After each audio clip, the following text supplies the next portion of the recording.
This is part 2 of our hand demo. So we created these hands and they're blanks. There's really no features just yet. They're just hollow for the most part, solid through the fingers.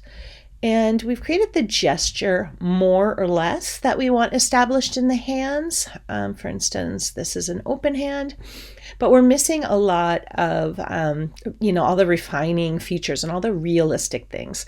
So that's what we're doing today. I like this rubber-ended tool. It's called a wipeout tool used for painting, but it's also great for ceramics. It has a little chisel edge. And it's really good at human features. So I'm using that to compress the places where we attached the fingers and thumb, but also to create the little creases. You can also use a wooden tool as well, and either end of the wooden tool, the soft end or the pointy end. And you're looking for all those little creases in the hand and all of those little things that make hands look realistic. So at this point, we've let the hand dry under plastic for a couple of days. And so all the slipped and score attachments have dried to the same dryness level as the clay. And it's all sort of started to firm up, but it's still somewhat flexible. We don't want to change the gesture of the hand at this point. It's a little too dry for that, but it's a great time to smooth and refine and add all those details. So at this point, you're working from observation. Really important that you look at your own hand periodically and look for all of those details that add the level of realism to the small sculpture. We haven't attached the wrist just yet. You might see those like kind of standing by there. I think it's easier to work on the features of the hand before the wrist is attached. So that's why I'm doing it that way. But you could by all means attach the wrist at this point. Keeping in mind that where you put the wrist is really going to establish that gesture even further. So at this point also your flexible rib can be really useful to smooth the clay excuse me, and compress the surface. Also, sometimes I just use my fingers, so get your fingers in there and then add a nice level of smoothness. Back in with the tool, and then just observing your own hand super frequently to see where those creases are and getting that anatomy just right and just moving around all of the clay. Now keep in mind here that we still have small pockets of trapped air all over this form. We have it in the base of the thumb. We have it in the second knuckle of the thumb. Of course, the palm is one big cavity. And then at the base of every finger is also a little bit of trapped air because we made the bases of the fingers pinch pots. That adds strength and structure to the form, but we are going to have to release that trapped air. And you can do it at any time that the clay is firm enough that it won't collapse. And so at this point, that's ready. So here we're just refining and smoothing with the rubber rib and observing our own hands frequently.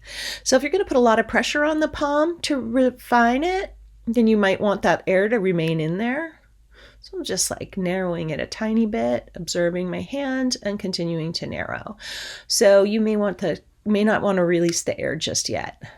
So luckily for me, I have really wrinkly hands, so I can add a lot of detail.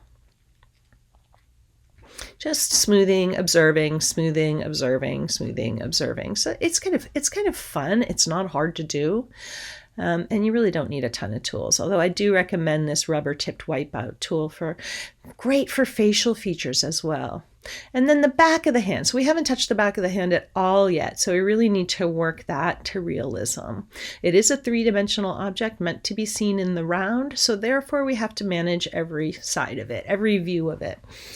So you'll see we added some clay on those knuckles, and that needs to be sort of pushed around and refined. And then the space between the fingers has to be worked really well too. And sometimes, you might want to cut away a little clay. If the fingers are too fat, you might want to make them a little more narrow at this point. Get a knife in between the fingers and create some space in there. And then observe your hands, and you'll see that where they attach to the palm, where the fingers attach to the palm, there's some space there, and that space is dimensional. So we're establishing that. And then stopping and smoothing and observing again. So this goes on for quite a while. But when the clay is the perfect dryness level like it is now, not wet, not quite leather hard, you can do a lot. Clean the tool on my hand and then put in those knuckle wrinkles. So you can see a level of realism there. And you might hear my niece crying in the background. And then you want to slip and score the fingernails on.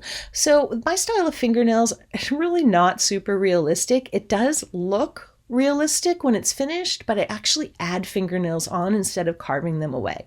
So what I do is I grab a little piece of wet clay, slip and score the tip of the finger, and then create a small solid ball of clay about the size of an uncooked like kidney bean, maybe small red bean, a little bit more narrow at one end, and then that's wet clay and it's going onto a slip and scored area, and then I just gently push that in, preserving the seam where that separates the two objects, the fingernail. And so despite the fact that it's not super realistic, it has a realistic look to it. And I always leave the fingernails really thick at the tips. That's also not super realistic, but this is clay we have here. And we know that clay will break and snap, especially if you have thin attached to thick. So the little bit of volume in the fingernail really helps with the realism there too. Now you think about where you're going to do all the fingernails, all the creases, all the details, the thumbnail, and then think about where you're going to attach the wrist and what kind of gesture that's going to make. And then once you've smoothed that joint as well,